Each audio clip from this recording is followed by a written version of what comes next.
Hello, hello, hello, and welcome to the Million Dollar Electrician Podcast, where we help home service pros like you supercharge your business and spark up those sales.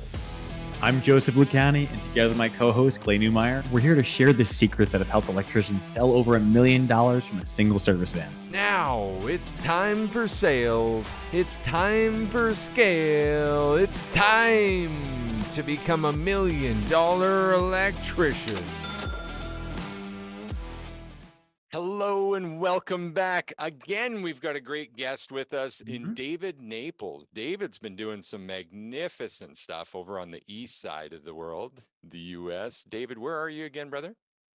Delaware. Delaware. I love Correct. Delaware. I haven't been. Joe, have you been to Delaware? Can't say that I have, but it's right near where I am in New York. Here's what I love about Delaware. Expert Wire is there. David, how long have you been doing the Expert Wire thing now? 21 years. Woo. David brings some incredible experience, guys. We're super excited to talk to him and unpack some stuff. Currently doing about 3.7 million a year out of roughly 10 vans in the field. Is that right, David? Correct. Awesome. And what most intrigued me to have you on this show, honestly, man, can I be honest for a moment, guys? I would hope you would be. If you found David Naples on Facebook right now, you're also going to find a cover photo of him with some of his staff, and they did a music video. I love this story, Dave. Will you tell us a bit about how this came together and why you decided to do a music video with your team? We try to make little videos for social media all the time, but we also take that video and use it for B-roll for television commercials. And my marketing expert, his name's Mark, he came to me with an idea and said, "Hey, what if we took this video and plugged it into AI and created a song?" And so he actually did all of that on his own, did all the back end work, came back to me and presented me with a song. And I mean, AI wrote the lyrics, AI wrote the music, made the sound. It was 100% AI. Oh, cool. He turned it over to me and said, I think you should make a music video. And so I turned around and asked some of our team members if they would participate in that, and luckily we got some people who were all about it, and we did it, and it was a blast. So, and that's the piece, if I can say, that's not AI. Like, your team willingly participated in this. And I mentioned before the podcast, I brought this up in class, I think twice now, and I've showed that picture where culture comes up and people talk about recruitment and retention, right? Attrition, the opposite of that, obviously, the deep, dark word there. But ultimately, my question to them was like, okay, imagine this is you. You're doing a music video with your team. What would your culture have to be like? What would their commitment have to be like? What would that trust and that friendship have to look like for them to want to be in a music video and be plastered on your marketing for that effort? And so I wanted to acknowledge that, man, and congratulate you on building such a strong culture. well, thank you. It's definitely a team, like, and that's probably goes into why we were able to do that, is because it's definitely a contribution of all of our people working together to do that. So Awesome, man. Awesome. Really strong. Joe, I feel like I haven't included you yet much, man. I'm so sorry. How are you doing It's all today, brother? good. I'm doing great. I'm just sitting back appreciating David's awesome chrome dome. What can I say? No, This but you know what? happened yesterday too. It did. You know what I mean? I got a fresh shave. I thought I was going to be better, but nope. It looked like he came more prepared than I did. So what can I say? When we You're interviewed beautiful. Josh, he used, what did he say? He was using a special tool. Do you remember what it was called, Joe? Um, It's a I new kind of shaver, and it even had like a buffer. It was like a flush. It was like a flush wash or something like that. Yeah, I don't know. That makes it sound like maybe it washes and cuts. Anyways, we'll get off topic. But we keep finding ourselves in interview situations where I'm outnumbered. Well, until you join us. The bald brotherhood is greater than Until the you join hair. us, man, just take it off. It's a simple Just solution. shave it? Just Just go shave for Enjoy it. your hair while you have Go for it. it. Enjoy it while you have it. I'm thinning a little in the back. I don't show that too often. I try to hide it with the flip back. Anyways, gents, David, you said 21 years, man. Super pumped for you to have come this far.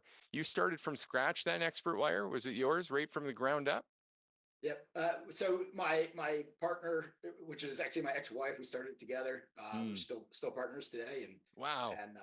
so when I was 5 years old, my family lost their home to an electrical fire, and so that essentially sparked my passion for providing that sought after electrical safety to our customers. And so that's kind of the focus of our company, is providing electrical safety and quality service to our customers with total happiness. Did you Wow. like back then decide that you were going to start an electrical company based like at what point was that pivot? Like I can't imagine a 5-year-old throwing a burnt truck to the ground and being like, I'm going to prevent this for other people. Like when did you Yeah. decide that you were going to rally behind this cause? Certainly not at that time. So I guess really when I was 17, a friend of mine who worked for an electrical company got me hired with his company, and as I went through the apprenticeship, I got my license the year before I graduated school, and Whoa. um, Wow. my wife at the time, she she was a stay-at-home mom, and she encouraged me to work together, us to work together to create the business, and so that was what we did. And it was kind of, to be honest, our reason and passion for what we're doing kind of developed over time. I don't think you necessarily have to have that right off the bat. You kind of focus in on it, and now it's crystal clear. I would say it's been crystal clear for quite some time, but at first, no, it definitely was not. It was I kind think of. it's pretty cool though, regardless, like because you're solving a very specific problem that everyone worries about having. Like no one likes to use the fire word when it comes to electrical because everyone thinks it's like a scare tactic. And obviously we don't want to scare our customers. But being able to say like I've been there and I never want anyone else to be there. And that's Sure. why I've poured my heart into this so that no one has to experience what I've experienced gives you such a level of credibility and authenticity that I can imagine people rallying to you, both customers and employees, for that specific relatability. And I think that's Yeah. just really, really amazing. And I wanted to showcase that or highlight it. Thank you. You're welcome. Yeah. Yeah, I agree. It's really tough to talk about safety without pushing that button, isn't it? Sure. I love that you tie your story into that. Is there a way that your guys speak to that too? Or do you put that in your marketing? Like, how do you share your story to be part of your brand currently? So like 5 years ago, we definitely had a campaign around that was kind of told you the story that I just Yeah. said, and Mm-hmm. kind of explain that. And it's on our website and our about us section and stuff like that. But we don't focus on that. Like you said, it's we're not trying to scare people, but we are trying to make sure that we go in and do a thorough evaluation, find out how we can best serve the customer, including their safety issues, but also what they want, need, and be able to serve them in that way. So I love that. I love that. And this is your mascot behind you, right? yes, I Did think you? you also had like a stuffed of some sort. Like, that's is it that's anywhere handy you can bring back yet? yes. My There we my girlfriend go. actually had this made for me, I so love that. we used him in a recent um company thing that we did. We did a shopping spree, Mm-hmm. and he was a part of that. So You What do you know, mean a shopping spree? Will you go into yeah. some detail? Like, what's the purpose of this shopping spree other than to spend your money? yeah. So it's a lot of fun. We've done it 3 years in a row now, and what it is we typically have a game that's a month-long game in our company with goals tied to it, where we can earn points towards this shopping spree. And so, Mm, and then Mhm. there's different levels. This year we laid out 4 different levels that the guys could earn, and the team ended up earning the $200 level of shopping spree. And so what we did is we went to Home Depot and got everybody gift cards. And this year we tied in kind of a scavenger hunt to it too, which was to take selfies of some different things throughout the store. And also we added in extra $10. So there was a couple reasons for that. One, I wanted to throw people off on the amount in case they pre-planned what they were going to buy. And so they had to do the scavenger hunt, and then also there's a kind of another game tied to that, which was that the winner of the shopping spree was going to get $1,000 in cash, and that was tied to doing the shopping spree, but also spending the closest to the full amount without going over in the shortest amount of time. And so the Mr. Ed is what we call Mr. Electrical Device. We had him hidden in there, and it was a ton of fun just watching the guys look for him, and while they're trying to calculate how much they spent and this and that, and just so much fun doing it. And actually, we've the same guy, Nate Warrington, has won 3 years in a row. So I think we got to shake it up a little bit next year. Yeah, it's fun. If you go on our Facebook page, there's like some 30-second teaser videos of it, and yeah, they're definitely having a blast. And actually, that's probably our most liked video that we've ever had. Right now, we've got one that's got almost 450 likes on it so far, which is wow, lots of engagement for us. And that's under Expert Wire on Facebook? Correct. Yeah, go and check it out. I'm a huge proponent of this. As you know, we've been massive proponents of taking responsibility for your own marketing and investing just a little bit of time at first if you can't afford someone to help you with this. But whatever energy form you invest in it, make sure to invest in it to put yourself out there and to help spread your message and your energy and your culture. And that's something that I've acknowledged about you, David, and I'll continue to. I've even seen you actually do videos, I think, in the van, right? Showing the shelves around and explaining how you're going to stock it with the best materials and make sure that an electrician never has a problem when they're on site finding what they need because of the good organization. I mean, doesn't that speak volumes to the service electricians out there who are looking for a place to happen? Yeah, you know, I mean, Oh yeah. not even that, but like how many of us were working out of coffee cups and cardboard boxes in the back of our shop? Like there was no argument against when we first started out. You're broke as a joke. You do what you do. But the fact is that you had a situation where you showed that you're a more established organization with a technician in mind. Like, hey, you ever get frustrated and have to come back for changing a ivory covered GFI? Well, we have them already stocked and they're ready to go, so you don't have to make the trip back to the shop. That's like really focused on the tech, and I think it's really cool. Yeah. Well, so that was actually something that I was doing a ride along with one of the guys, actually the same guy who won that shopping spree, and he came up with the idea to redo all the shelves. I mean, I think at the time at that time, this was maybe 2 years ago, we were averaging like 2 supply house trips a day per van, which is that's really logistically that's a nightmare. Yeah, it is. And so we put a number of things into place, including using an app to order material and having the vans all set up with the shelving system that was designed by our team. And we essentially were able to create 50% more space to put stuff. And so that made it so we can stock a lot more stuff and but also organizing it. You know, in our shop, the way we do it is our apprentices they might ride with technician A today, but tomorrow they'll be with B, and the next day they'll be with C. And this way they can get on any one of those vans and know where, you know, if the journeyman says, hey, go get XYZ off the van, this technician or the apprentice knows exactly where it's at. And so it's really, it's improved our material efficiency, but also our time efficiency, which is huge. So. I love that. I heard a few things, Joe. I think I'm seeing your wheels are turning too. First and foremost, you're doing ride-alongs. Absolutely. Wow. A proven strategy to make sure that people are really on that culture, on that process, and able to help them identify and improve. And ride-alongs are a great thing, and I love that you do them. Trust that you're still doing them today, David? So I have a service manager in place now that does them way more often than I do. So admittedly, it's not nearly as often as it used to be. I love that. For me, but they're happening. Yes, our service manager does it 3 days a week. The thing that really stood out to me was you mentioned two things. One, I think, was a slip, and the other was really interesting. I thought you said princesses first when you said apprentices.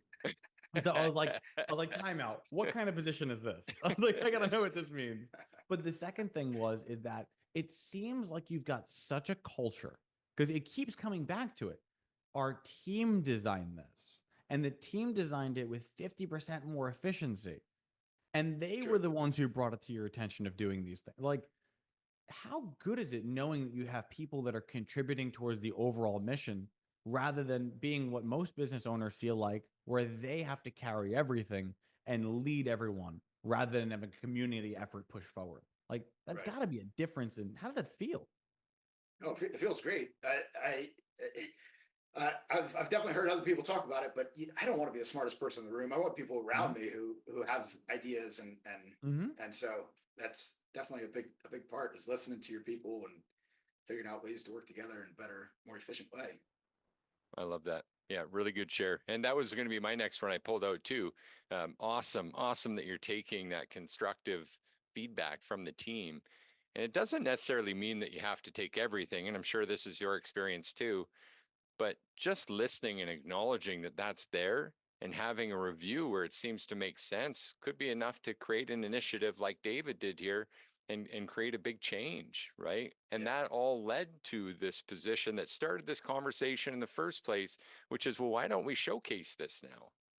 Because in my time of coming up as an electrician, I know it's like the magnetic field has swapped on the industry, right? Like we used to wonder if I was going to get a van. Used to wonder what the condition of the van would be. Maybe it was like the fourth generation hand-me-down with a spare tire still on the back and shelves with plywood ripped. You know what I mean? You remember that feeling? And now you get to see it before you even apply. So it's like, why would I want to work for Expert Wire? And you're putting it out there on the playing field, man. I just really love that you do that. So can you walk us through a little other piece there? Because we got into material management, but there's a whole other side. Do you mind going into a bit of how you guys are going about your restocking and some of the material management stuff at the shop, David? Yeah, sure. So we're using Capital Electric, which is I think a Sonopar company. They're a nationwide company. They've got an app where you can order online, and so essentially what we aim to do, and we're not perfect with it, but we aim to have everybody order their restock items on a daily basis or job per job basis, and then that way the next morning it's here at the shop. Basically, when the technician comes in and is talking with dispatch or maybe a service manager or something like that, while that's going on, apprentices are restocking the vans.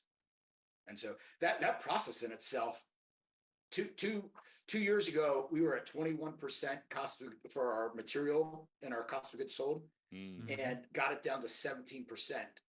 That's huge. Just by making that change. Wow. Go ahead, Joe, if you want to speak to it. Yeah, no, I'm looking at it and thinking to myself, like, okay, the best thing is it doesn't sound like a huge number, like going from 23 to 17. But when you think about the scale that you're at, even a 1% change is thousands upon thousands of dollars.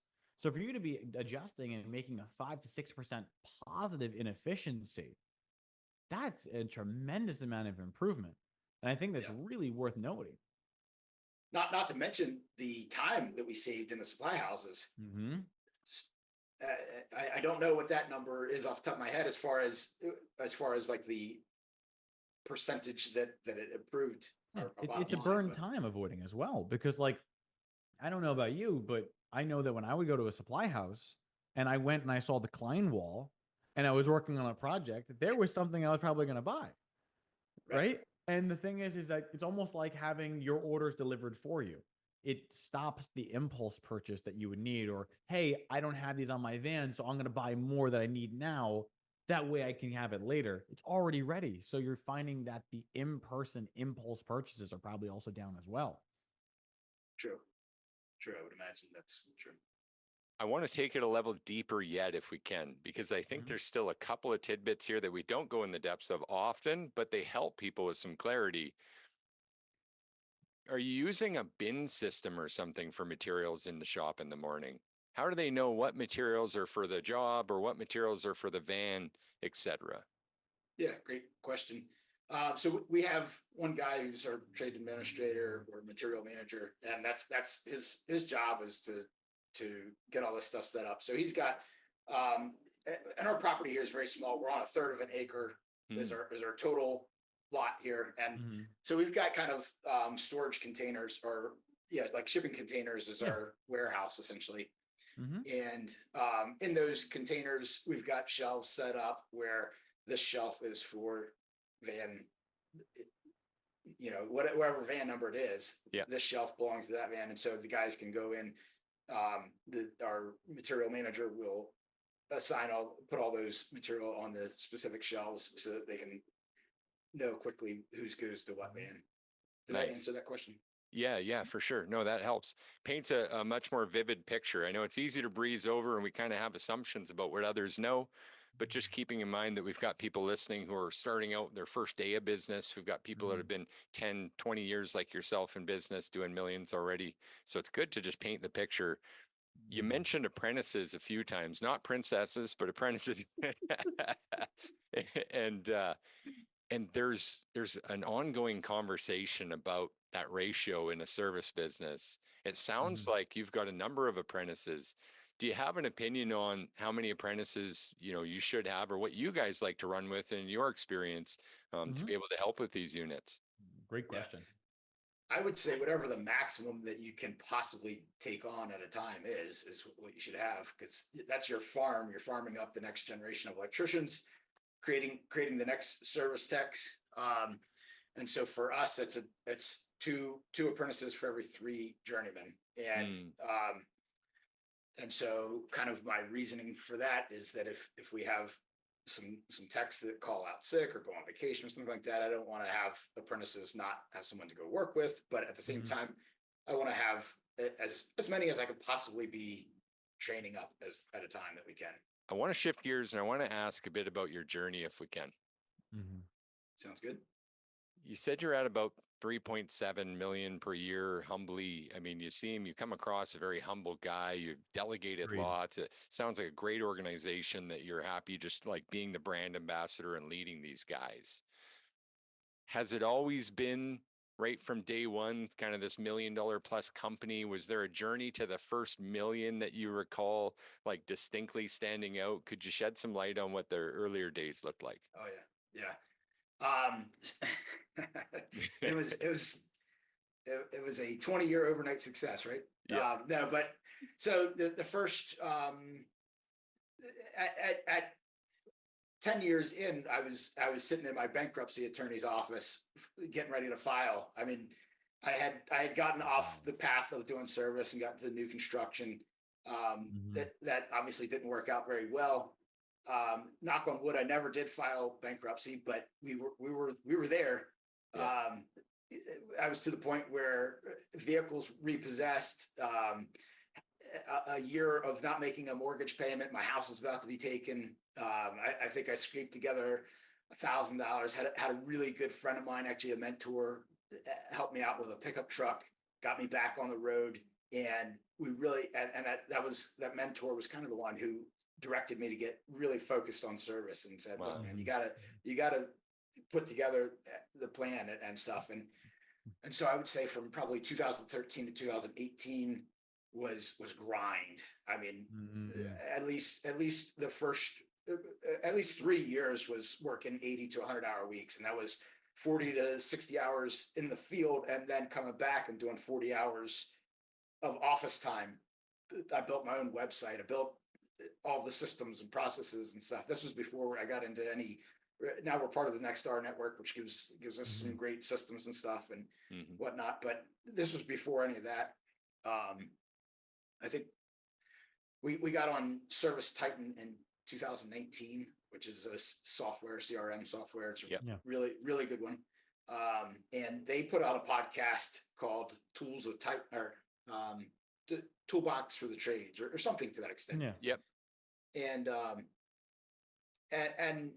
And so I heard, so anyway, that first year with Service Titan was doing, was the first year we did $1 million.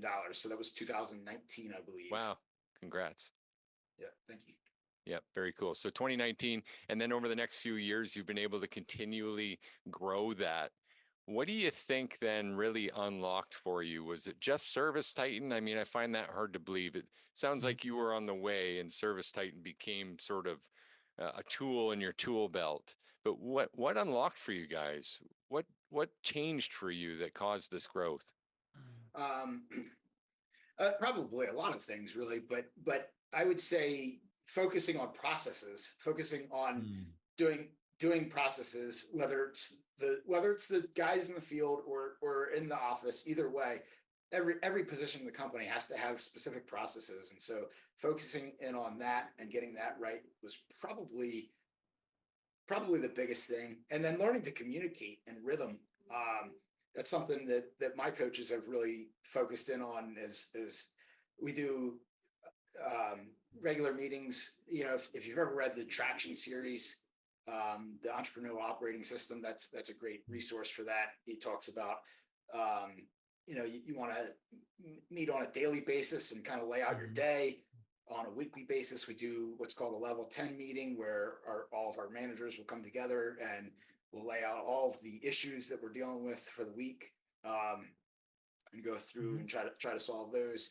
But and then one-on-ones with team members, just all those little things. And that communication, I think, is a big part of what goes into building the culture that you want to have and being able to steer things in the direction you want to go. I gotta admit, I'm listening to you and I'm hearing I'm doing this much training my team. I'm doing this many one-on-ones. I'm doing this many group changing. I'm organizing my day. And it sounds like, yeah, you have a great foundation for personal development, but I also love that you're doing one-on-ones with your team still at this level, because that being able to have your microscope on, figure out their specific struggles and give them that one-on-one attention. I mean, really, it sounds like you've created this amazing culture that genuinely cares about all your staff. Like, I think that's amazing because it seems so foreign to how other companies run. And you seem like you put your employee first. And it's so commendable. Yeah. So a couple of things to that. One, in full disclosure, I don't necessarily do a one-on-one with every single person in the company. Managers do one-on-ones with their teams. And then I aim to meet one-on-one with everyone quarterly, at least once a quarter, meet with everybody in the company. I definitely have room for improvement on that, but that's still sounds like you're doing a ton though. Like the fact that you're even saying like you, the owner, are still having a one-on-one with everyone in your company. I'm sure there's some people who would rather say, I'm the owner, I'm going to hire someone in between, and they're going to do that. Why do you choose to have that personal relationship with all your employees? So I think that in order for a company to succeed, everybody's got to win, right? So, and that's the team members. First of all, have to feel like they've got a place that cares about them, that's fulfilling their financial needs, fulfilling their need to grow as a person.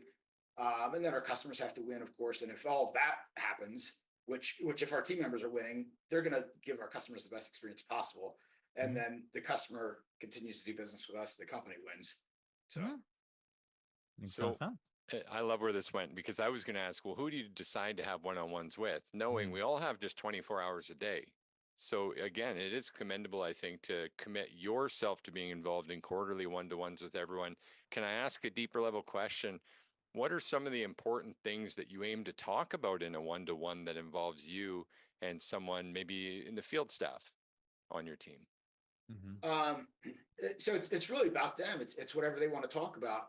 I really try to start it out. I mean, usually it's a 15-minute sit down, but and if it needs to go longer, it can. But usually we just try to connect about what's going on in their life, and then kind of shift the focus to how do they want to grow, and what actions are they taking to do that, and then how can I assist with that.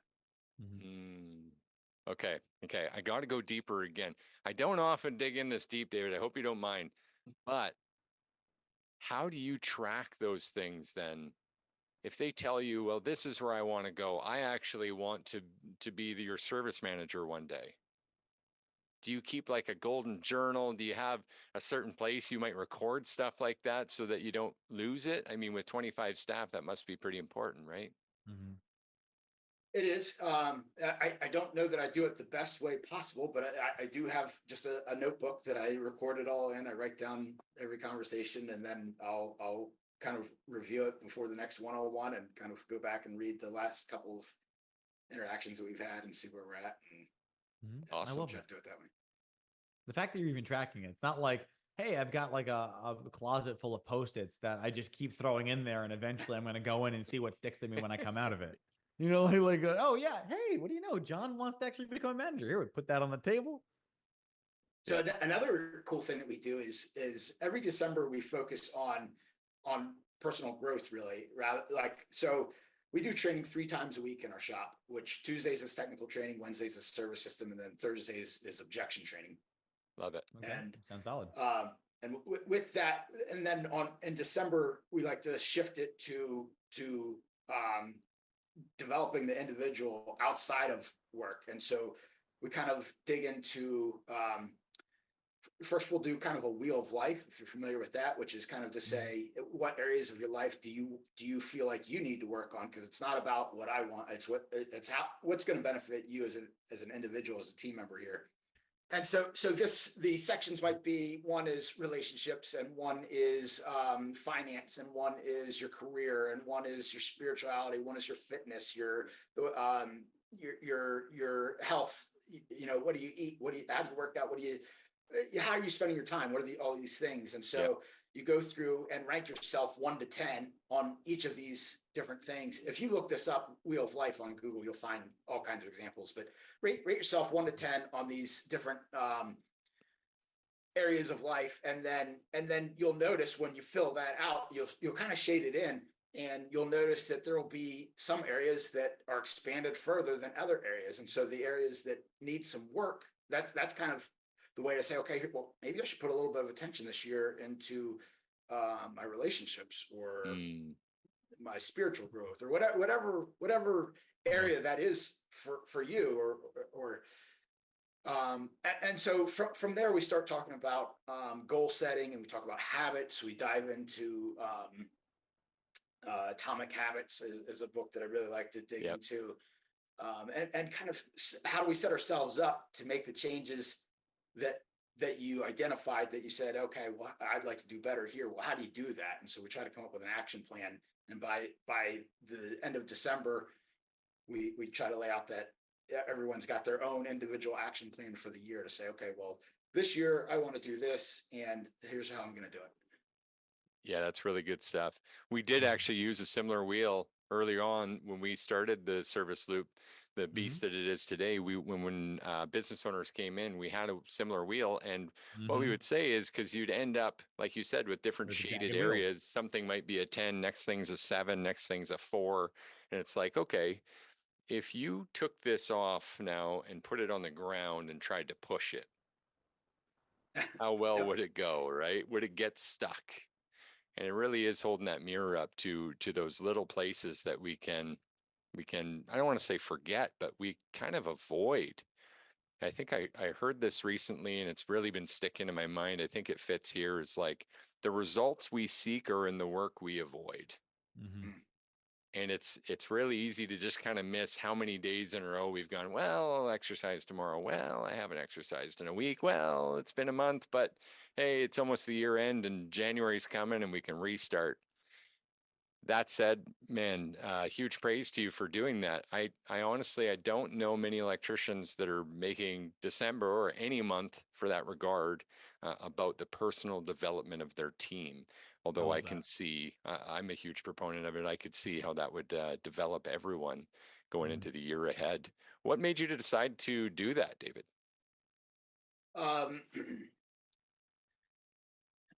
Well, good question. I'm not sure exactly what was kind of the push for that. I know that, again, I'm in the Nextdoor network. Some of those things are probably things that I picked up from those guys. I know that, like, Tony Robbins, you know, going back, man, years, probably 10 years ago, I started a gratitude practice based on like stuff that I learned from Tony Robbins. And that practice in itself has developed into, and that's actually, I would say that in itself is the one key thing that if anybody comes to work with me and then leaves, the one thing that I want them to take away, whether, technical skills are great, soft skills are great, sales is great, all these skills that you can learn are great. But if there's one thing that I feel like would really move your life or anyone's life in a positive direction forever, it's to have a gratitude practice. And that I would give Tony Robbins credit for that. He taught me to every day, every morning, keep a journal and say, hey, here's some things that I'm thankful for. And so that process in itself has kind of developed a lot and evolved for me over time. Now I do morning gratitudes, I do goal setting, and I do breathing exercises and stuff like that. So I Really love that. That makes me so happy because too often people take their spirituality and they don't focus enough on it. And it usually starts with gratitude, right? Being grateful for what the world brings you and what the universe brings you is very important because sometimes that gratitude could be the difference between you having an amazing day and you having a terrible day. So the fact that you're starting pretty much in saying thank you allows that energy to come back to you, which I think is really amazing that you've already established that as a new process. There's a really good book on this that I read this year called The Gap and the Gain. Have you heard of that one? Heard, yes. I'm gonna be writing it down right now. Who's the author again, David? Do you remember? I can't remember his name off the top of my head.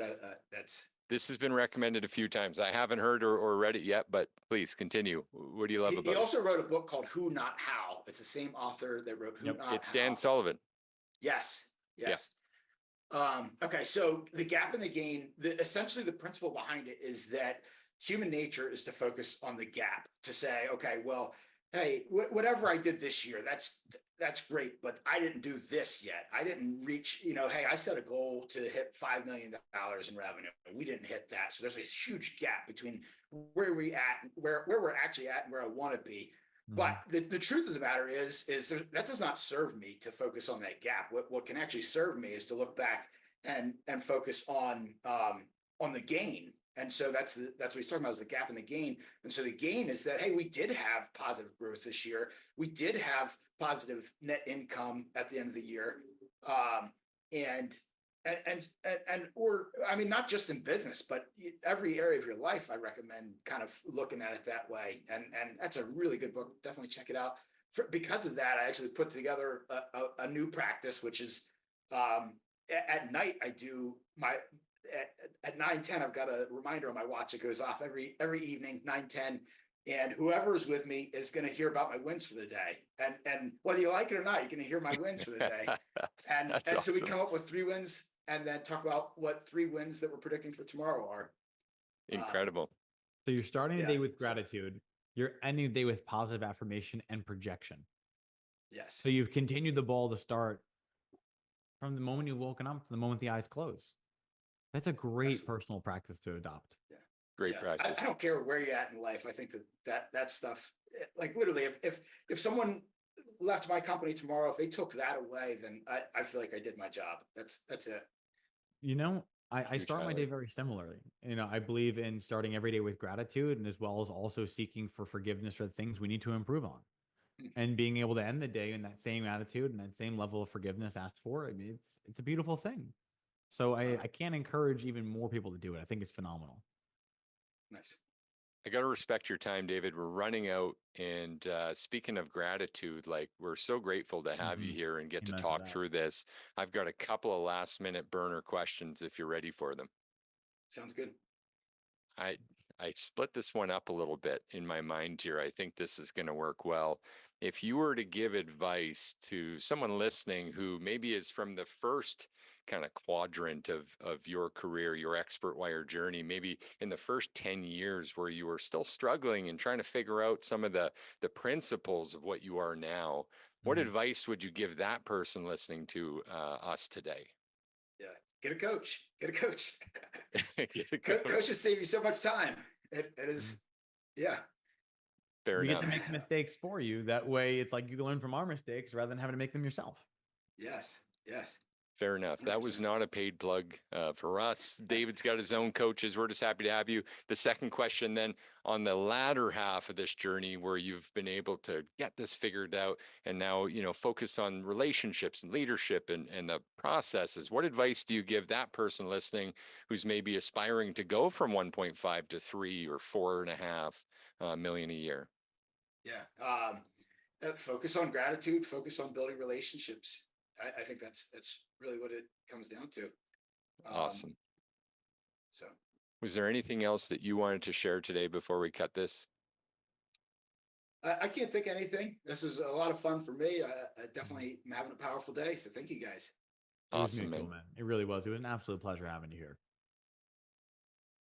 If someone wants to reach out to you, David, what's the best way to get a hold of you, reach out, connect, talk about working for Expert Wire? Sounds like a wonderful place to settle down for a few years and learn from you as well. How would someone reach out to you? So our website is expertwire247.com. If you go on that website, you'll be able to find employment applications. So certainly happy to connect that way, but also on social media.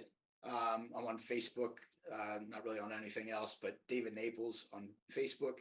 And my phone number, I'll give my phone number out. Actually, it's 302-249-1651. Shoot me a text, and happy to connect. So Straight shooter.